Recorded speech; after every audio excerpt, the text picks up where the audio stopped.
last we left off with one of the boys' less successful pictures. I don't mean in terms of box office. Ride 'em Cowboy was still a huge hit, but I mean in terms of overall quality. In retrospect, Ride 'em Cowboy just doesn't work very well. It's very disjointed. Of course, the racial aspects.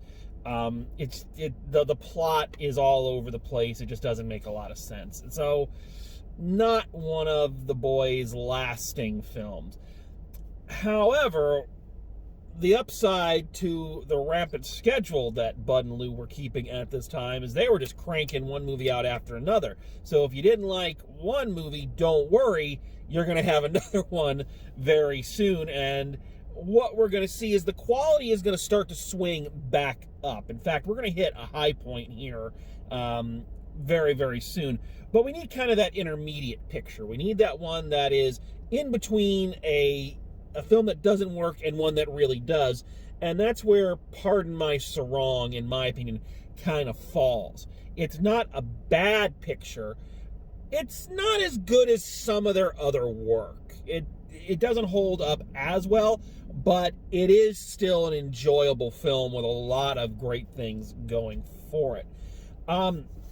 So some brief history about this film and why some of this I can back up and some of this is just conjecture on my part. So I'll let you know the parts that I think are just kind of me making stuff up. The boys had a business manager and a kind of a publicist by the name of Jules Levy, who had been on their side and been responsible for hyping them up all the way back from their vaudeville days. And he had originally wanted them to star in a film version of The Boys from Syracuse, which is a Broadway musical written by Rodgers and Hart, which is based on a play by Shakespeare, which itself is based on a Roman play. So, side note here, I'm a little mad that film never happened, because as I mentioned in my Hold That Ghost review, one of the things I have always wanted to see is I've always wanted to see Lou Costello play Dogberry in Much Ado About Nothing, and I will never get to see that. And here, when I find out that he was almost in a musical version of a takeoff of a Shakespeare play, that's about as close as I think I was going to get. So I'm kind of mad that didn't happen. But anyway, it didn't. Their obligations to other things kind of prevented them. So when their friend came to them with this film, they jumped on it. They even helped pay for it. You know, they paid for a good chunk of it and released it through produced it through his production company of Mayfair Productions, sorry. And it was then released through Universal as part of their canon. I think there's a couple reasons we can point at to why they kind of decided to go this route. So basically, the scenario for this one is Bud and Lou on a tropical island. There you go. There's your scenario. Tropical islands were a big, big thing back then, especially around this time. This film would end up being released August of 1942. And during this time period, and it's going to get even more extensive after the war, but America had a real fascination with Polynesian culture, with island culture. Sorry for the glare going on here, but that's just kind of the downside to doing these in the middle of a sunny day. Anywho, America just had a real fascination with that laid back island experience. You know, you can see this reflected in a lot of cartoons of the time. I remember there was a Goofy cartoon. I think that one might have been in the 50s, though, now that I think about it. But anyway, there's just this real fascination with this idea of, you know, dropping modern life and going and living on a tropical island somewhere, you know, with the girls in their hula skirts and the coconut milk and all of that good stuff, which, you know, is a fantasy that prevails even now. This is going to get even more severe when the war is over and a lot of people are coming back from the South Seas. So I think they kind of wanted to capitalize on that. Also, in terms of the title, Pardon My Sarong. Again, I have no evidence to back this up. This is just conjecture on my part.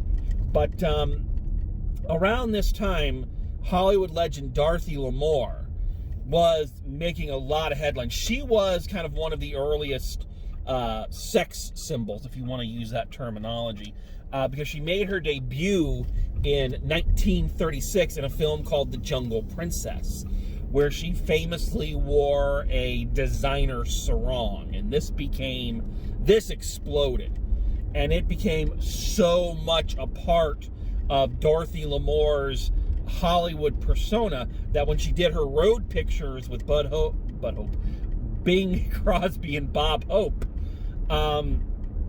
they would often poke fun at her always being put into some kind of sarong-esque outfit. Matter of fact, she did an episode of the Abbott and Costello radio show where they made the exact same joke. So, sarongs were kind of one of those fashion templates of the day, especially reserved for, glamorous starlets like Dorothy Lamour. So, the sarong and the word sarong had this aura around it,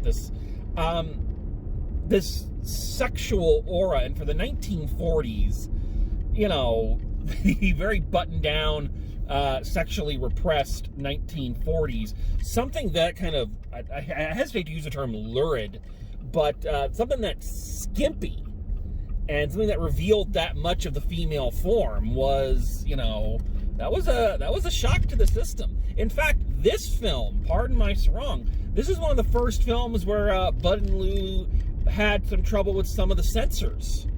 And the censors were very, very prominent at that time. But a couple of cities had issue with some of the Hawaiian or island dance numbers in this, because the girls were wearing very, very little, especially for the time, and, doing the whole sachet. Now, obviously, comparatively to what we see now, they might as well be wearing, burlap sacks. But, I mean, for the time period, these were, this was Baywatch to them.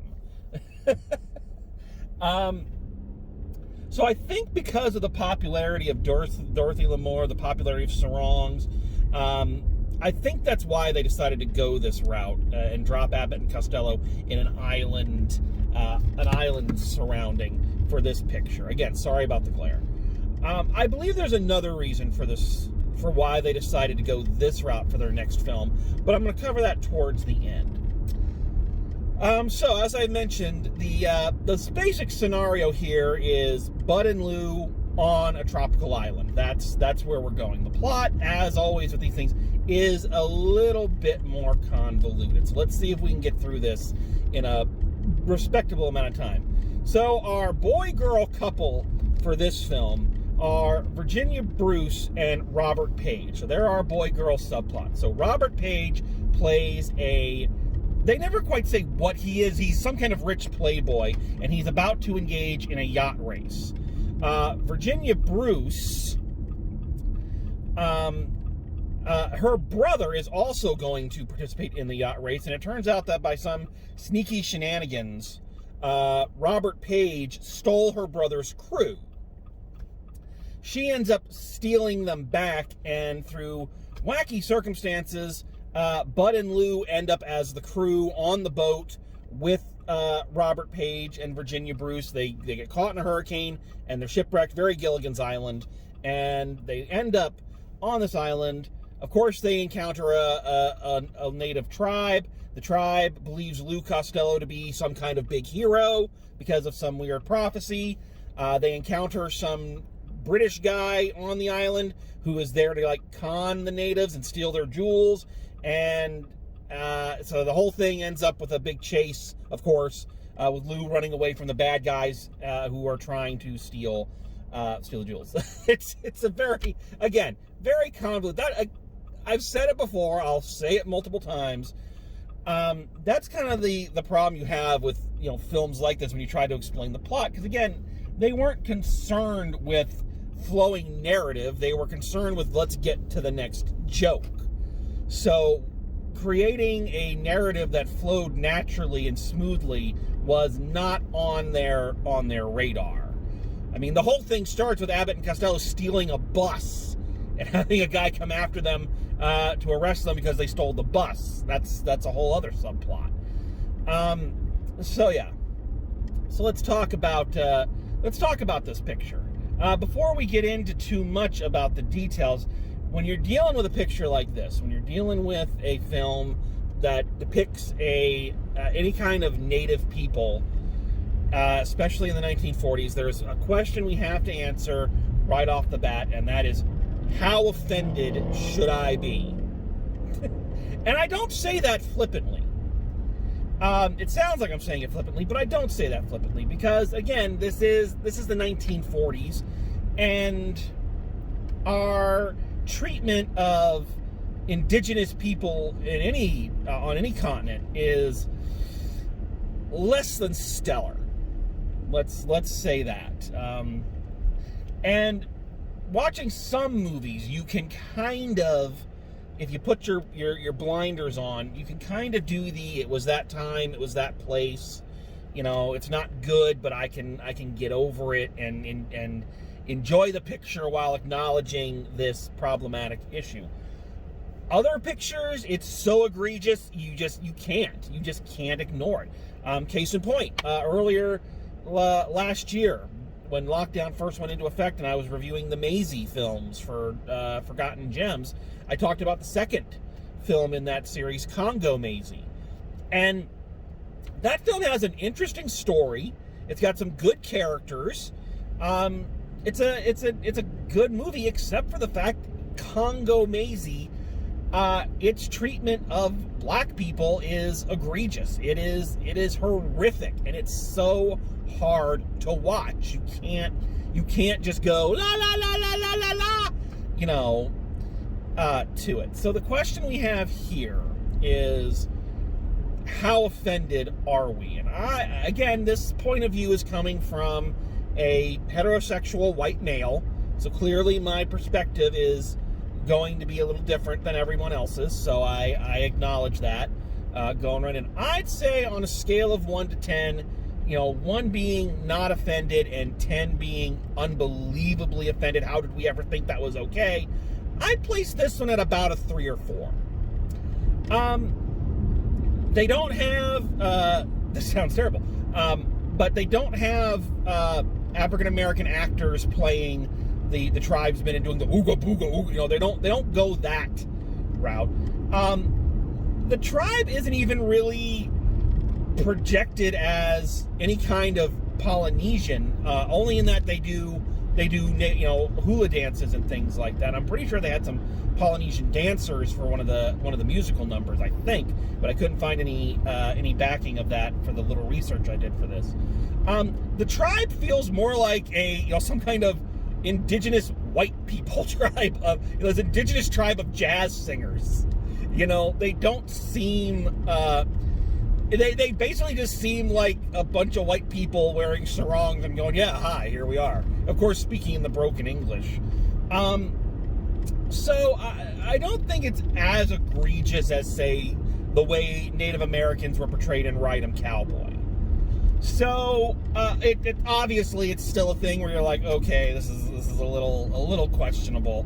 But again, scale of 1 to 10, I'd say about a 3 or 4 personally. Again, I'm not Samoan, not Polynesian. I'm sure that members of those communities would have a far different view of the matter, and I'd be very interested to hear it, to be completely honest. So that's where I'm at. And again, heterosexual white male, so take my opinion for what it's worth. While we're on that topic, let's talk about some of the weak points of this film. Probably the weakest point, aside from just, again, a very disjointed plot and things kind of running all over, are our romantic leads, Virginia Bruce and Robert Page. Nothing against them as actors. Virginia Bruce, I'm marrying them off. Virginia Bruce has a pretty good pedigree. She actually is probably best known for playing the Invisible Woman in one of the many sequels to The Invisible Man, which is ironic because later Abbott and Costello will meet the Invisible Man. So there you go. They're not bad. They're just probably the blandest characters that I've seen so far in terms of the Abbott and Costello supporting cast. They're just very kind of there. From what I understand, I think there was a musical number with them that would have maybe fleshed them out a little bit more, but that got cut, and I can't say I'm sorry about that. Again, they are basically there just to fuel the plot. They have a little bit more interaction with Abbott and Costello than others, so they're not as bad. They're just kind of boring, and whenever the film goes back to them, which admittingly is not often, it's just a snore. Like, you have no idea who these people are, or anything about them and why they're suddenly in love, other than they have to be. They're plot devices. Virginia Bruce is there to set be the inciting incident that gets them all lost at sea, and then at the end being kidnapped by the villain, so Lou can go on a humorous chase on water to rescue her. So I mean, they're plot devices. Aside from that, though, there's not a lot really bad about this picture. It's a pretty funny one. I think they do some fun things with the concept. And again, this is coming from heterosexual white male. I think they're pretty respectful in terms of the way Abbott and Costello treat the natives. In that they're afraid of them at first, and then they immediately kind of accept them. Of course, they have a bully, some big warrior who wants to marry the chief's daughter, who Lou somehow mistakenly becomes engaged to, and of course he becomes one of Lou's rivals. But he's no different than like any other bully that Abbott and Costello kind of face down in any of their pictures. In terms of Abbott and Costello-ness, there's not a lot of recognizable routines in this one, which I think is for the better. I love when they do the routines, but I like that as they're kind of moving further and further into their films, the routines are taking a little bit more of a backseat. They're there every now and then, but they're starting to let Abbott and Costello kind of have fun with the situation. With a lot of these pictures, the humorous skits, the humorous situations were kind of sketched out, almost like a commedia dell'arte performance, where you're given the basic scenario, and then they would let Abbott and Costello and the other actors kind of find the rhythm, for themselves, and find the jokes and find the humor, and then, rehearse it, and then go, okay, that's good, keep that, that's bad, keep that. So the humor feels very natural and very fluid. Probably one of the highlights of this film is early on, when Abbott and Costello are running away from a private detective who's been sent to arrest them for stealing the bus, and they're backstage at a magician's show, and they're doing all these magic tricks to basically elude the guy. I think it's a very, very funny sequence of events. I can't really describe them, but it's a real high point, and they're very good at it. I have to say, though, we have one of the darkest Abbott and Costello moments in this one, when they're lost at sea, and of course they're doing the whole bit where anybody's lost at sea, where they're running low on food, and Bud tries to convince Lou to kill himself so that he tells him it's so he won't have to watch him starve, but really it's so they won't have to feed him. So it's this incredibly dark fucking bit where Bud is trying to convince Lou to kill himself, and then Lou's like, okay, I'm gonna do it. It's like, dude, I don't know what it was with this time period, why people thought people shooting themselves in the head was incredibly hysterical. Watch a bunch of Looney Tunes cartoons, and they do it there a lot, and you're just like, what the hell? Why was this ever funny? The payoff to it, of course, is very Chekhovian, very much like The Seagull, where they hear the gunshot go off, and they all run on deck, and they go, what happened? And Lou's like, I missed, So yeah, it's one of the darkest fucking moments. The chase scene at the end, I think, is pretty good. The problem I've stated, again, time and time again, is the problem I have with most of these chase scenes is just how long they go. they're incredibly long. And this one, it starts out really strong and really funny. They're running away from all these bad guys and they're outsmarting them. There's a great bit where a bunch of them are chasing Lou up a flight of stairs, and he says, hold it, and they all stop and take a breath. I always get out of breath when I run upstairs. Like, oh yeah, me too. They're having a conversation. All right, let's go. Funny stuff. But then it just starts going on way, way, way too long. I have to mention this. So the book that I'm getting a lot of my research on for these reviews, Abbott and Costello in Hollywood, one of the things it said about this film was that it had too many musical numbers. And while I don't disagree, what my question is how do you judge that in an Abbott and Costello film? Like, almost all of these movies have way too many musical numbers. So how do you make the distinction, this is too much and this is just enough? Okay, there are a lot of musical numbers, but I kind of think they're some of the most enjoyable. Since they haven't done any pictures with the Andrews Sisters, they've been since Hold That Ghost, they've been struggling to try to find music that really fits the Abbott and Costello feel. They've had some good boogie woogie numbers, but they've had a hard time finding something that matches that energy. I think this is one of the first ones that gets close. The primary musical guests in this one are the soon-to-be Rock and Roll Hall of Fame group, the Ink Spots, a black musician, and I'm a big fan of classic Motown and jazz, and dude, these guys are smooth. The singing is just so beautiful. It's phenomenal. I just love. I just leaning back listening to the song was like, oh, this is great. And then they do a dance number with a very well renowned black dance troupe called Tip Tap Toe, which was like kind of their premier black tap dancing group of the time. Did a lot of pictures, and motherfucker, these guys are phenomenal. Holy shit. I'm sorry to swear in this, but damn, these guys are just, I'm watching them and my eyes are just like, I've seen this movie 100 times, and I don't know which one he is, but one of the guys in the Tip Tap Toe dance troupe, I mean, he's moving so smooth, you'd swear he was on roller skates. Folks, I'm a former figure skater. I figure skated for years. I never glided that smoothly on the ice. This guy, damn. So, hats off to them. That is some of the best dancing I've seen in one of these Abbott and Costello movies, or in any old film, really. They do several Polynesian or Hawaiian-inspired dance numbers on the island, led by Nan Wynn as Luana. Not Moana, but Luana, the chief's daughter, kind of Lou's romantic interest. They're okay. But yeah, they do go on a little long. Ultimately, I think this picture is pretty good.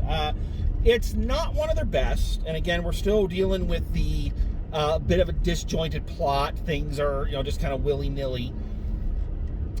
But the boys have their energy is good. They're keeping things crisp. Again, they're allowing them now to do fewer routines and react more to the situations they're in, which is what really works for them.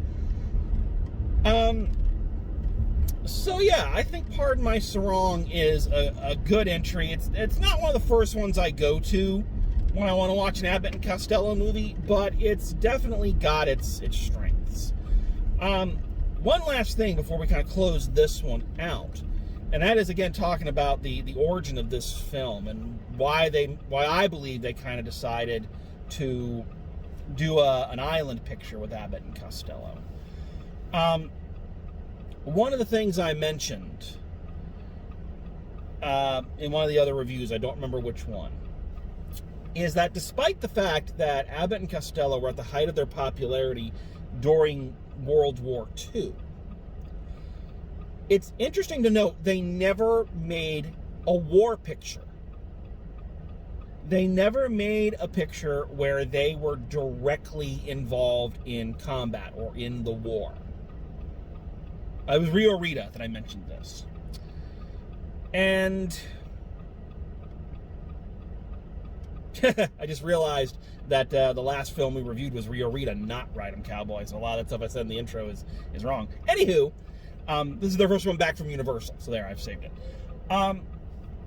So they never made an actual war picture, despite the fact that they were doing a lot of their best work during the war. And as I'll mention later on, I think that this robs us of a wonderful trilogy. But I also think there's two reasons why they didn't do that. Number one, I feel like they might have felt like they were making light of the situation. And while they were making their service pictures, all those were pre-war, and they were having a good time, but there was still kind of this underlying seriousness and respect about these branches of the armed forces. So I have a feeling they might have felt like if they had gone and done an actual war picture, they'd be making light of the situation. The other thing is that Abbott and Costello were the country's morale at this time. There's a reason why their pictures were so successful around this time. There's a reason. Things and people come along when we need them. I believe that, especially in terms of artistic expression. Things happen when we need them. And in 1930s and 40s, the late 30s and going to the 40s, the country needed Abbott and Costello. We needed the levity. We needed the escape.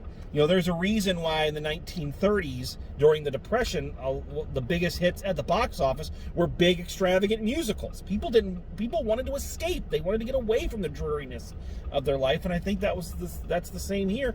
People wanted to laugh, and they wanted to feel lighthearted, and they wanted to know that, you know, little Lou was gonna be okay in the end.